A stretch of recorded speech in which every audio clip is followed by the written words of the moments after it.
मुख्यमंत्री योगी आदित्यनाथ आज प्रदेश में 5,000 नवीन स्वास्थ्य उपकेंद्रों का करेंगे लोकार्पण। प्रदेश के 15 जनपदों में BSL-2 प्रयोगशालाओं का किया जाएगा उद्घाटन।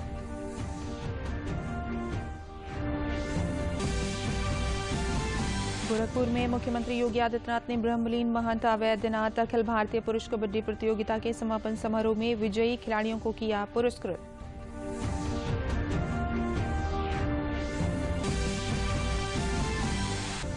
कौशाम्बी में आयोजित सांसद ट्रॉफी महोत्सव में केंद्रीय खेल मंत्री अनुराग सिंह ठाकुर ने खिलाड़ियों को किया पुरस्कृत। खेलो इंडिया सेंटर और इंडोर स्टेडियम की दी सौगात।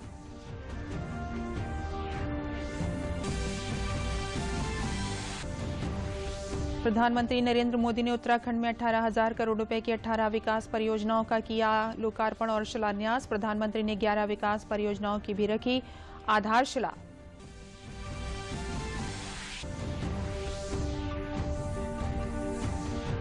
और प्रधानमंत्री 7 दिसंबर को करेंगे गोरखपुर का दौरा। 9,600 करोड़ से अधिक की विकास परियोजनाओं का समेत उर्वरक संयंत्र करेंगे राष्ट्र को समर्पित।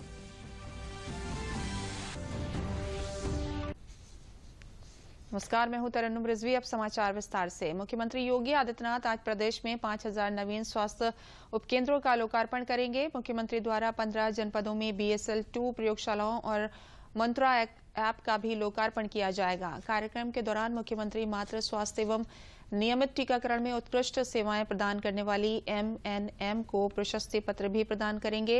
इन 5,000 स्वास्थ्य उपकेंद्रों से एक वर्ष में 2.5 से 3 करोड़ लोगों को स्वास्थ्य सुविधाएं उपलब्ध कराई जा सकेंगी। इन उपकेंद्रों से महिलाओं और बच्चों के साथ ही अन्य आयु वर्ग के लोगों को भी स्वास्थ्य सुविधाएं घर के निकट प्राप्त हो सकेंगी। बच्चों के टीकाकरण में इन स्वास्थ्य उपकेंद्रों की विशेष भूमिका रहेगी। प्रदेश के 15 जनपदों में BSL-2 लैब के लोकार्पण से अब प्रदेश के सभी 75 जनपदों में RT-PCR जांच सुविधा संपन्न लैब क्रियाशील हो जाएंगी। गोरखपुर के रीजनल स्पोर्ट्स स्टेडियम में मुख्यमंत्री योगी आदित्यनाथ ने ब्रह्मलीन महंत अवैधनाथ अखिल भारतीय पुरुष कबड्डी प्रतियोगिता के समापन और पुरस्कार वितरण समारोह में हिस्सा लिया। इस अवसर पर मुख्यमंत्री ने कहा कि खेलने से हम लोगों को एक स्वस्थ और सकारात्मक भाव से कार्य करने के लिए प्रेरणा मिलती है। इसी को ध्यान में रखते हुए देश भर में खेलो इंडिया खेलो कार्यक्रमों को बढ़ावा दिया जा रहा है।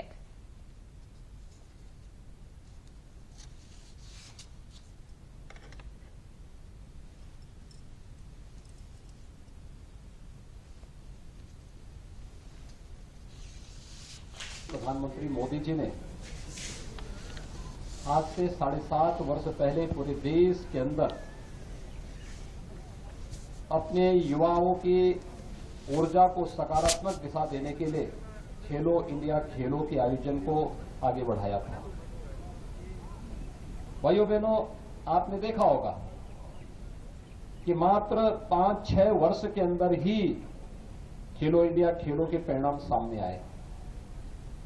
पहली बार कोरोना महामारी के बावजूद ओलंपिक में और पैरालंपिक में भारतीय खिलाड़ियों के सबसे बड़े दल ने प्रतिभाग किया, क्योंकि ओलंपिक में हर खिलाड़ी नहीं जा सकता। ओलंपिक में जाने के लिए पहले क्वालिफाई करना पड़ता है, फिर वहां पर एक नई प्रतिस्पर्धा होती है और उस प्रतिस्पर्धा में जो व्यक्ति स्थान प्राप्त करता है दुनिया में वह अपने आप में एक नायक बन जाता है, महानायक बनकर के उभरता है। और भारतीय खिलाड़ियों का सबसे बड़ा दल ओलंपिक में भी और पैरालंपिक में भी गया और दोनों में जाने के साथ ही सबसे अधिक मेडल भारतीय टीम ने पहली बार ओलंपिक में जाने वाली टीम ने भी और पैरालंपिक की टीम ने भी सबसे अधिक मेडल ओलंपिक में जीत करके भारत के लिए लाने का कार्य भी किया है। कौशाम्बी विकास परिषद द्वारा आयोजित सांसद ट्रॉफी खेल महोत्सव के समापन पर केंद्रीय खेल मंत्री अनुराग सिंह ठाकुर ने सांसद ट्रॉफी में जीतने वाले खिलाड़ियों को पुरस्कृत किया। इस अवसर पर जिम्नास्ट के खिलाड़ियों ने उनके सामने अपनी प्रतिभा का प्रदर्शन किया। इस अवसर पर केंद्रीय खेल मंत्री ने कौशाम्बी जिले को जिम्नास्टिक खेलने के लिए खेलो इंडिया सेंटर और इंडोर स्टेडियम की सौगात दी। जब से पैरालंपिक शुरू हुई तब से आज तक में, जब तक टोक्यो ओलंपिक से पहले भारत केवल 1968 से 2019 तक मात्र 12 मेडल जीता था। पिछली बार हमारे केवल 19 खिलाड़ी खेलने गए थे, लेकिन इस बार 19 मेडल जीतने का काम हमारे पैरालंपियंस ने किया है मेरे भाई और बहनों। इसलिए हमने लगातार शानदार काम किया है। और यहां पर मैं एक बात आपको और कहना चाहता हूं, ये जो इंडोर स्टेडियम की मांग भाई विनोद सोनकर जी ने की है, आपके यहां पर इंडोर स्टेडियम की मैं मंजूरी दे देता हूं। आपने देखा होगा माननीय प्रधानमंत्री जी के नेतृत्व में आज़ाद भारत में पहली बार इतनी बड़ी मात्रा में हम लोगों ने पदक जीतने का काम किया। केवल पदक ही नहीं जीता, आज़ाद भारत में पहली बार ऐसा हुआ कि ओलंपिक के सारे गेमों में भारत ने प्रतिनिधित्व किया। महाराणा प्रताप शिक्षा परिषद गोरखपुर के संस्थापक सप्ताह समारोह 2021 के शुभारंभ दिवस के कार्यक्रम में मुख्यमंत्री योगी आदित्यनाथ और केंद्रीय सूचना एवं प्रसारण मंत्री अनुराग सिंह ठाकुर शामिल हुए। मुख्यमंत्री योगी आदित्यनाथ ने समारोह को संबोधित करते हुए कहा कि महाराणा प्रताप शिक्षा परिषद की नींव महंत दिग्विजयनाथ ने डाली थी। ये संस्था महंत अवैधनाथ जी के नेतृत्व में पुष्पित पल्लवित हुई और 50 शिक्षा संस्थानों के साथ काम कर रही है। 10,000 छात्र इन शिक्षा के केंद्रों में शिक्षा ले रहे हैं।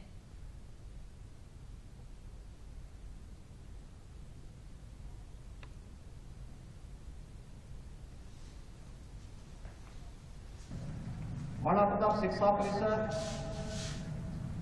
की शुरुआत ही 1932 में इस उद्देश्य से हुई थी। कहते हैं उस समय महंत दिग्विजयनाथ जी युवा थे। उनकी कुल आयु उस समय 36-37 वर्ष रही होगी और उस उम्र में जब वह देश की आजादी के आंदोलन के साथ जुड़े हुए थे, बहुत नजदीक से जुड़े हुए थे, उस समय जब उन्हें पता लगा कि उनके स्कूली गुरु को उस समय इसलिए स्कूल से बर्खास्त कर दिया गया क्योंकि उन्होंने देश की आजादी के लिए कुछ आह्वान किया था और उस अभियान के साथ जुड़े थे, तो उन्हें स्कूल से शासन ने बर्खास्त कर दिया।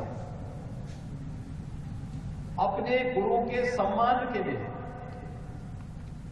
उन्होंने जिस स्कूल की स्थापना की, वही स्कूल आज महाराणा प्रताप इंटर कॉलेज है, जिसमें 5,000 से अधिक बच्चे वर्तमान में भी अध्ययन कर रहे हैं। और वही स्कूल महाराणा प्रताप शिक्षा परिषद की नींव पड़ी, जिस महाराणा प्रताप शिक्षा परिषद में आज लगभग 50 संस्थाएं शिक्षा के लिए, स्वास्थ्य के लिए, सेवा के विभिन्न प्रकल्पों के साथ जुड़ करके समाज और राष्ट्र निर्माण के केंद्र और प्रदेश सरकार के आह्वान के साथ अपने आप को जुड़े हुए हैं। महंत दिग्विजयनाथ जी महाराज के द्वारा स्थापित और ब्रह्मलीन गोरक्ष पीठाधीश्वर महंत अवैधनाथ जी महाराज के द्वारा पल्लित पोषित महाराणा प्रताप शिक्षा परिषद अपनी इन सभी संस्थाओं के उन्नयन के लिए, इसमें अध्ययनरत छात्र छात्राओं, यहां पर शिक्षणोत्तर कर्मचारी, यहां के आचार्यगण, प्रधानाचार्य और प्राचार्यगण, ये सभी लोग मिलकर के न केवल अपने कैंपस में बल्कि उसके बाहर भी राष्ट्रीय मूल्यों की शिक्षा, देशभक्ति की शिक्षा, न केवल सैद्धांतिक और व्यावहारिक जीवन में बल्कि एक छात्र के सर्वांगीण विकास में क्या भूमिका होनी चाहिए शिक्षा की, इस भूमिका का निर्वहन करते चले आ रहे हैं। केंद्रीय सूचना एवं प्रसारण मंत्री अनुराग सिंह ठाकुर ने महाराणा प्रताप शिक्षा संस्थान के स्थापना समारोह में अपने संबोधन में कहा कि वो गोरखपुर की धरती को नमन करते हैं, जहां गोरखनाथ जी ने संयम, तप और योग की शिक्षा लोगों को दी है। शिक्षा संस्कार देने का जो काम महाराणा प्रताप शिक्षा संस्थान कर रहा है, उन्होंने कहा कि चौरी चौरा की घटना को कौन भूल सकता है, जो आजादी के आंदोलन में मील का पत्थर साबित हुई। नई शिक्षा नीति पर बोलते हुए कहा कि ये प्रधानमंत्री नरेंद्र मोदी की सोच के अनुरूप है। नया भारत को बनाने में इस शिक्षा नीति की बहुत आवश्यकता है।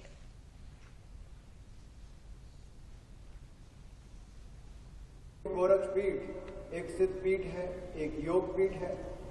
शिवावतारी महायोगी गुरु श्री गोरक्षनाथ जी की तपस्थली पर उनकी सिद्धि और साधना और अखंडता प्रदान करती ये पीठ नाथ पंथ की सर्वोच्च पीठ है।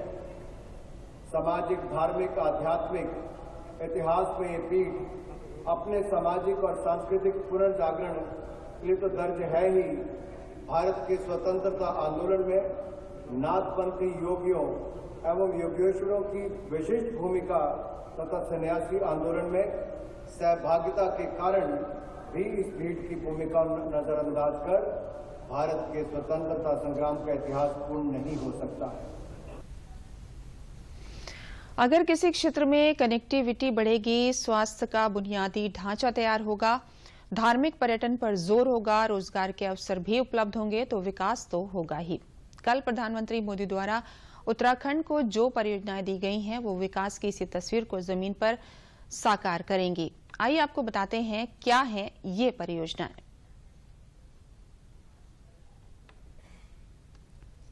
दशक को उत्तराखंड का दशक बनाने में अहम भूमिका निभाएगी।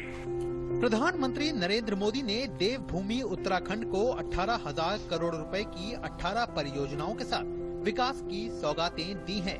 ये कोई भी क्षेत्र अछूता नहीं रहा है और सबसे ज्यादा जोर संपर्क, स्वास्थ्य के प्रति बुनियादी ढांचे, धार्मिक पर्यटन और रोजगार पर दिया गया है। इन परियोजनाओं में दिल्ली देहरादून आर्थिक गलियारा सबसे अहम परियोजना है, जो ईस्टर्न पेरिफेरल एक्सप्रेसवे को देहरादून से जोड़ेगी। 8300 करोड़ रुपए की लागत से बनने वाली परियोजना में 7 प्रमुख इंटरचेंज होंगे और वन्य जीवों के लिए बिना रोक टोक आवागमन के लिए 12 किलोमीटर लंबा एशिया का सबसे बड़ा वन्य जीव एलिवेटेड गलियारा होगा। आर्थिक गलियारे से जुड़े ग्रीनफील्ड संरेखण परियोजना सहारनपुर के हलगोआ से हरिद्वार के भद्राबाद को जोड़ेगी और इस पर 2000 करोड़ रुपए की लागत आएगी। दिल्ली देहरादून एक्सप्रेसवे पर्यावरण सुरक्षा के साथ हमारे विकास के मॉडल का भी प्रमाण होगा। इसमें एक तरफ उद्योगों का कॉरिडोर होगा, ये कॉरिडोर यातायात तो सरल करेगा ही, जंगली जीवों को भी सुरक्षित आने जाने में मदद करेगा। मनोहरपुर से कांगड़ी तक हरिद्वार रिंग रोड परियोजना को पूरा करने में लगभग 1600 करोड़ रुपए की लागत आएगी। वहीं 1700 करोड़ रुपए की देहरादून पोंटा साहिब सड़क परियोजना अंतर्राज्यीय पर्यटन को बढ़ावा देगी। नाजमाबाद कोटद्वार सड़क चौड़ीकरण परियोजना से सड़क संपर्क बेहतर होने से लैंसडाउन पहुंचने में आसानी होगी। 1929 में बने विश्व प्रसिद्ध लक्ष्मण झूले के निकट गंगा नदी पर एक पुल भी बनाया जाएगा। हरिद्वार रिंग रोड परियोजना से हरिद्वार शहर को जाम की बरसों पुरानी समस्या से मुक्ति मिलेगी। इससे कुमाऊं क्षेत्र के साथ संपर्क भी और आसान होगा। प्रधानमंत्री की स्मार्ट आध्यात्मिक कस्बों के विकास और पर्यटन संबंधी बुनियादी ढांचे को उन्नत करने की सोच के अनुरूप श्री बद्रीनाथ धाम और गंगोत्री यमुनोत्री धाम में बुनियादी ढांचे के विकास कार्यों की आधारशिला रखी गई। केदार धाम के पुनर्निर्माण ने न सिर्फ श्रद्धालुओं की संख्या बढ़ाई, बल्कि वहां के लोगों को रोजगार, स्वरोजगार के भी अनेकों अवसर उपलब्ध कराए हैं। प्रधानमंत्री ने देहरादून के लिए चाइल्ड फ्रेंडली सिटी प्रोजेक्ट की भी आधारशिला रखी, जिससे बच्चों की सड़क यात्रा सुरक्षित होगी। साथ ही देहरादून में 700 करोड़ रुपए से अधिक की लागत से जलापूर्ति, सड़क और जल निकासी व्यवस्था के विकास से संबंधित परियोजना और 500 करोड़ रुपए की लागत से हरिद्वार में बनने वाले नए मेडिकल कॉलेज की भी आधारशिला रखी गई। देश में बन रहे नए मेडिकल कॉलेज, नई आईआईटी, नए आईआईएम, विद्यार्थियों के लिए प्रोफेशनल कोर्स की बढ़ रही सीटें देश की वर्तमान और भावी पीढ़ी के भविष्य को मजबूत करने का काम कर रही है। उत्तराखंड राज्य को गंभीर भूस्खलन की समस्या से निपटने के लिए यात्रा को सुरक्षित बनाने सहित 7 परियोजनाओं का प्रधानमंत्री ने लोकार्पण किया। 1700 करोड़ रुपए की लागत वाली यमुना नदी पर निर्मित 120 मेगावाट की व्यासी जल विद्युत परियोजना, देहरादून में हिमालय संस्कृति केंद्र और अत्याधुनिक इत्र और सुगंध प्रयोगशाला का भी उद्घाटन किया गया। देहरादून में प्रधानमंत्री की राज्य की जनता को दी गई विकास की ये सौगातें राज्य के विकास में मील का पत्थर साबित होंगी। प्रधानमंत्री नरेंद्र मोदी 7 दिसंबर को गोरखपुर का दौरा करेंगे और 9,600 करोड़ रुपए से अधिक मूल्य के विकास परियोजनाएं राष्ट्र को समर्पित करेंगे। प्रधानमंत्री गोरखपुर उर्वरक संयंत्र राष्ट्र को समर्पित करेंगे। 30 वर्ष से अधिक अरसे से बंद रहने के बाद इसे फिर से पूर्व रूप में लाया गया है और लगभग 8,006 करोड़ रुपए की लागत से इसका निर्माण किया गया है। गोरखपुर संयंत्र स्वदेशी नीम कोटेड यूरिया का सालाना 12.7 LMT उत्पादन कराएगा। ये पूर्वांचल क्षेत्र और आसपास के इलाकों के किसानों की यूरिया उर्वरक की मांग की पूर्ति करने की दिशा में उनके लिए अत्यंत लाभकारी साबित होगा। प्रधानमंत्री गोरखपुर स्थित एम्स के पूरी तरह से कार्य कर रहे परिसर को भी राष्ट्र को समर्पित करेंगे, जिसे 1,000 करोड़ रुपए से अधिक की लागत से बनाया गया है। एम्स गोरखपुर की सुविधाओं में 750 बेड का अस्पताल, medical college, nursing college, Ayush भवन, सभी कर्मचारियों के रहने के लिए आवास, यूजी और पीजी छात्रों के लिए छात्रावास आदि शामिल हैं। प्रधानमंत्री ICMR क्षेत्रीय चिकित्सा अनुसंधान केंद्र गोरखपुर के नए भवन का भी उद्घाटन करेंगे। क्षेत्र में जापानी इंसेफ्लाइटिस, एक्यूट इंसेफ्लाइटिस सिंड्रोम की चुनौती से निपटने में केंद्र की महत्वपूर्ण भूमिका रही है। AK-203 यानी असोट क्लाशनिकोव 203 राइफल्स का निर्माण उत्तर प्रदेश के अमेठी में शुरू हो गया है, जहां 5 लाख से अधिक AK-203 असोट राइफल्स के उत्पादन की योजना को मंजूरी दी गई है। ये रक्षा अधिग्रहण में खरीद से मेक इन इंडिया में बढ़ते प्रतिमान को दर्शाता है। ये प्रयास रूस के साथ साझेदारी में किया जाएगा और रक्षा क्षेत्र में दोनों देशों के बीच गहरी होती साझेदारी को भी दर्शाता है। इस परियोजना को Indo Russian rifles private limited संयुक्त उद्यम द्वारा लागू किया जाएगा। इसे भारत के advance weapons and equipment India limited और मुनिशन इंडिया लिमिटेड और रूस के रोसोबोरन एक्सपोर्ट यानी ROE के लिए लागू किया जाएगा। कानपुर पहुंचे प्रदेश के उप मुख्यमंत्री डॉक्टर दिनेश शर्मा ने जनपद कानपुर नगर के सीसामऊ विधानसभा क्षेत्र के अंतर्गत 7 करोड़ 10 लाख से अधिक की कार्य योजनाओं का लोकार्पण और शिलान्यास किया। उप मुख्यमंत्री ने बताया कि सरकार द्वारा प्रधानमंत्री आवास योजना, किसान सम्मान निधि योजना, ग्रामीण आजीविका मिशन, आयुष्मान योजना, उज्ज्वला गैस कनेक्शन और शौचालयों का लोगों तक लाभ पहुंचाने का कार्य किया गया है और प्रदेश में 4.5 वर्षों के अंतर्गत शिक्षा के क्षेत्र में 250 माध्यमिक विद्यालय, 70 डिग्री कॉलेज, 12 विश्वविद्यालय बनाए गए हैं।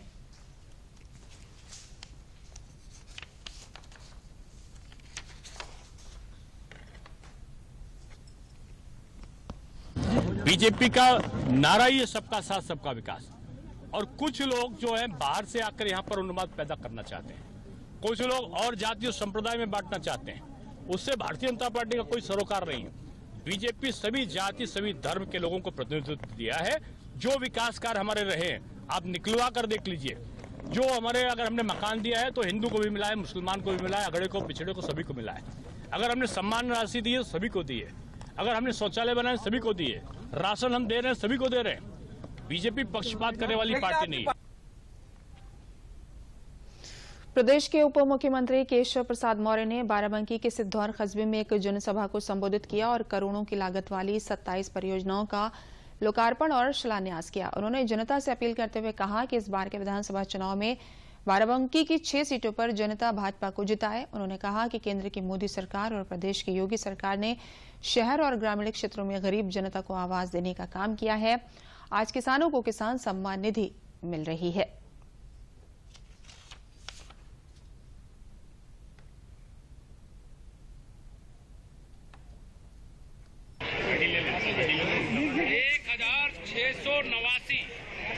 छोटे बड़े मार्गों को जिनकी लागत लगभग 877 करोड़ रुपए है, उसका निर्माण कार्य पूरा करने का काम किया है। साथ ही हम लोगों ने आज कुछ घोषणाएं हमारे माननीय सांसद, माननीय विधायक, माननीय जिलाध्यक्ष और अन्य वरिष्ठ नेतागणों ने किया था। 270 करोड़ की मांग जो हमारे विभागीय अधिकारी सूचना अधिकारी अभी आपको दे देंगे, उसको भी हम लोगों ने यहाँ पर करने का काम किया। हमारा लक्ष्य विकास करना है, हमारा लक्ष्य जनता के जीवन में खुशहाली लाना है और वह खुशहाली लाने के लिए केंद्र और प्रदेश सरकार अर्थात डबल इंजन की सरकार के माध्यम से हम लोग काम कर रहे हैं और वह काम का परिणाम आम जनता महसूस कर रही है। जालौन में जिला सहकारिता बैंक का 106वां वार्षिक अधिवेशन मनाया गया। कार्यक्रम में केंद्रीय राज्य मंत्री भानु प्रताप वर्मा ने कहा कि केंद्र और प्रदेश सरकार के नेतृत्व में सहकारिता के क्षेत्र में नई क्रांति आई है। सरकार ने सहकारिता को बढ़ावा देने के लिए इसका अलग से मंत्रालय बनाया है, जिसका लाभ सरकारी समितियों के जरिए किसानों को मिल रहा है।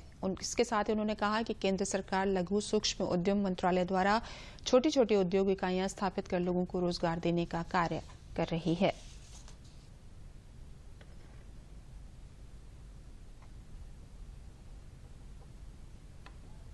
जो छोटे छोटे काम करने वाले हैं, जो फुटकर काम करते हैं, कुछ थोक काम करते हैं, क्योंकि हमारा जो विभाग है एमएसएमई, हमारा सूक्ष्म लघु और मध्यम मंत्रालय है, उस मंत्रालय के माध्यम से गांव में जो छोटे छोटे उद्यमी हैं, जो छोटे छोटे कभी काम नहीं कर पाते और काम करते हैं, उनकी आर्थिक स्थिति ठीक नहीं है, तो उन्हें ही हम लोग लोन के माध्यम से और सब्सिडी के माध्यम से उन्हें हम विभाग के द्वारा उन्हें पैसा दिया जाता है, जिससे वो अपनी आर्थिक स्थिति को सुधार सकें और अपने आप को सुदृढ़ कर सकें, क्योंकि बगैर आर्थिक स्थिति के उनकी सामाजिक स्थिति सुधर नहीं सकती है।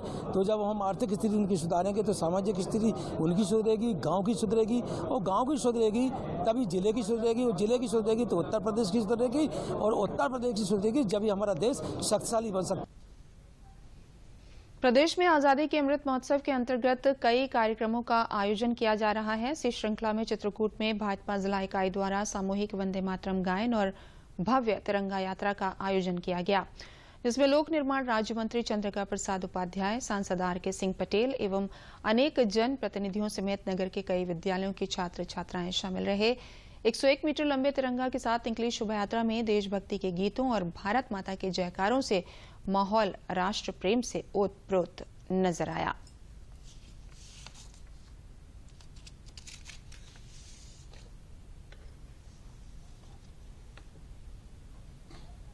ये स्वतंत्रता की 75वीं वर्षगांठ अमृत महोत्सव का जो हम मना रहे हैं, तो आज़ादी के उन तमाम परवानों को जो जिन्होंने अपने प्राणों की बलि चढ़ाई है, उनको कोटि कोटि नमन है, वंदन है, प्रणाम है। और माननीय प्रधानमंत्री जी, माननीय मुख्यमंत्री जी को जो इन्होंने आज़ादी के 75 साल बाद गांव, गरीब, किसान, मजदूर की चिंता करके अंतिम पायदान पर खड़े व्यक्ति का विजय करने का सपना जो संजोया था, उसको पूरा कर रहे हैं, तो इसके लिए उनको भी बधाई। आजादी का अमृत महोत्सव देश के 130 करोड़ नागरिक सामूहिक रूप से मना रहे हैं, और आजादी अमृत महोत्सव आयोजन समिति चित्रकूट ने भी उसी तत्वाधान में आज एक सामूहिक वंदे मातरम गायन का कार्यक्रम और एक भव्य शोभा यात्रा की योजना की है। संयुक्त किसान मोर्चे ने दिल्ली में जारी विरोध प्रदर्शनों के बीच सिंधु बॉर्डर पर कल एक बैठक की। बैठक में आंदोलन वापसी को लेकर कोई फैसला नहीं हुआ, लेकिन मोर्चे ने एक 5 सदस्यीय समिति का गठन किया, जो कि सरकार के साथ किसान संगठनों के कई मुद्दों को, जैसे कि न्यूनतम समर्थन मूल्य और अन्य मामलों पर बात करेगी। आज की जो कमेटी है 5 लोगों की, ये वैसे तो जो 9 मेंबर हमारी कोर कमेटी है उसी के 5 मेंबर हैं, और ये बनी है कि जो भी कोई बातचीत किसी अधिकारी को, किसी मिनिस्टर को, ग्रुप ऑफ मिनिस्टर को करनी है या मैसेज देना है उन्होंने, तो ये 5 लोगों को देंगे। मेरठ के दौरारा ब्लॉक के बंशीपुरा गांव में 100% टीकाकरण का कार्य पूरा हो चुका है। ग्राम प्रधान शिबी रिजवी और स्वास्थ्य विभाग के सामंजस्य से इस लक्ष्य की प्राप्ति हुई है। शिबी रिजवी ने अपने गांव को कोरोना से बचाने के लिए वैक्सीन के खिलाफ फैले भ्रांतियों को दूर किया और कुछ लोगों से मन मुटाव भी हुआ, मगर अपने गांव को बचाने के लिए वे डटी रहीं। मुख्य चिकित्सा अधिकारी अखिलेश मोहन ने बताया कि मेरठ जिले में स्वास्थ्य विभाग द्वारा कोविड टीकाकरण के लिए हर घर दस्तक अभियान चलाया जा रहा है, जिससे जिले में सभी को कोरोना का टीका लगाया जा सके।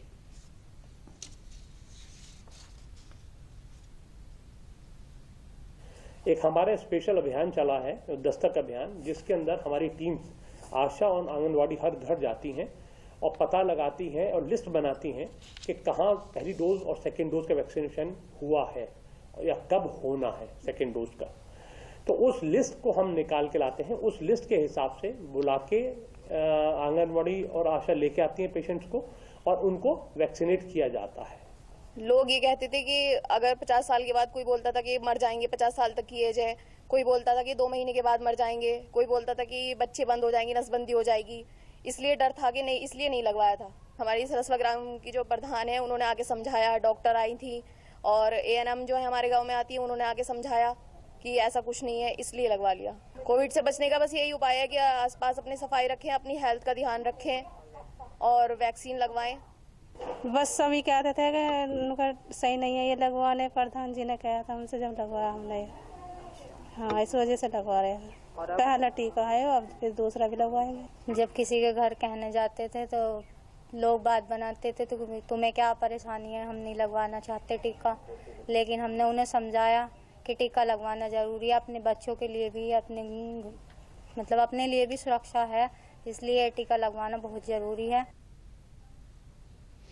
कोविड का नया वेरिएंट ओमिक्रॉन विश्व के अन्य देशों में तेजी से फैल रहा है। इसकी भारत के कर्नाटक और गुजरात राज्य में पुष्टि हुई है। इसके चलते प्रदेश में शहरी एवं ग्रामीण क्षेत्रों की निगरानी समितियों को बहुत ज्यादा सतर्क रहने की आवश्यकता है। कोविड के इस वेरिएंट से बचने के लिए भी वही उपाय हैं जो कोविड से बचने के लिए अपनाए जा रहे हैं। टीकाकरण के बाद भी कोविड प्रोटोकॉल का पालन अवश्य करें। प्रदेश में कोरोना संक्रमण के विगत 24 घंटों में 27 नए मामले दर्ज हुए हैं और अभी 116 एक्टिव मामले हैं। किसी भी प्रकार की समस्या होने पर कोविड हेल्पलाइन 1800-180-5145 पर संपर्क करें। जौनपुर में लोगों में निर्वाचन साक्षरता बढ़ाने व मतदाता बनाने के प्रति जागरूकता लाने के उद्देश्य से मतदाता जागरूकता कार्यक्रम आयोजित किया गया। मतदाता बनने के प्रति दिव्यांगों में जागरूकता लाने के उद्देश्य से कई कार्यक्रम किए गए। 19 प्रस्तुतकर और खेलों के माध्यम से मतदाताओं को जागरूक करने का प्रयास किया। इस अवसर पर जिला निर्वाचन अधिकारी मनीष कुमार वर्मा ने कहा कि दिव्यांगजन को समाज की मुख्य धारा से जोड़ने, उन्हें सशक्त बनाने के लिए आवश्यक है कि दिव्यांगजन को मतदाता बनाएं।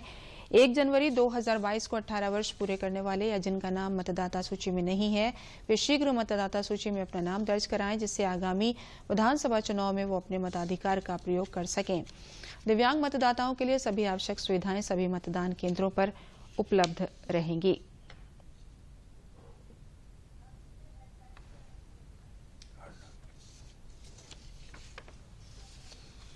तो मुख्यतः यह दिव्यांग बच्चों के खेलकूद और सांस्कृतिक आयोजन का कार्यक्रम था। साथ ही साथ दिव्यांगजनों के लिए जो इस समय इलेक्शन सन्निकट है, तो एक मतदाता जागरूकता का भी कार्यक्रम का, जो दिव्यांग मतदाता है हमारे, या उस आयु वर्ग जो संविधान सम्मत आयु वर्ग होता है मतदान करने योग्य, तो उस अगर प्राप्त कर ले रहे हैं तो वो हम मतदाता बन जाएं। जो हमारा राज्य निर्वाचन आयोग का, भारत निर्वाचन आयोग का जो साइट बना हुआ है, उस पर जाके मतदाता बन जाएं। 18 वर्ष अगर आयु वर्ग उनका पूर्ण हो जा रहा है तो वो मतदाता जरूर बन जाएं आवेदन करके। और ये आज एक उसमें भी एक मतलब संयुक्त कार्यक्रम हम लोगों ने चलाया मतदाता जागरूकता के संदर्भ में। अंत में प्रमुख समाचार एक बार फिर।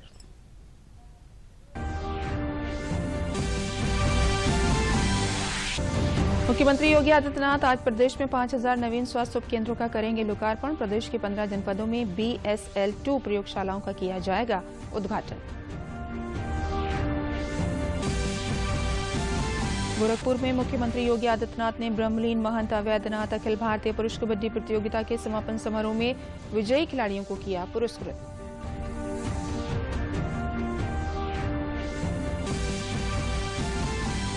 कौशाम्बी में आयोजित सांसद ट्रॉफी महोत्सव में केंद्रीय खेल मंत्री अनुराग सिंह ठाकुर ने खिलाड़ियों को किया पुरस्कृत। खेलो इंडिया सेंटर और इंडोर स्टेडियम की दी सौगात।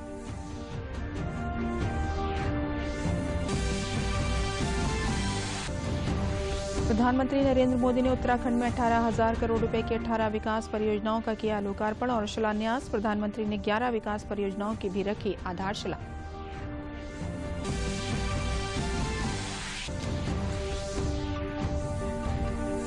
और प्रधानमंत्री 7 दिसंबर को करेंगे गोरखपुर का दौरा। 9,600 करोड़ से अधिक की विकास परियोजनाओं समेत उर्वरक संयंत्र करेंगे राष्ट्र को समर्पित।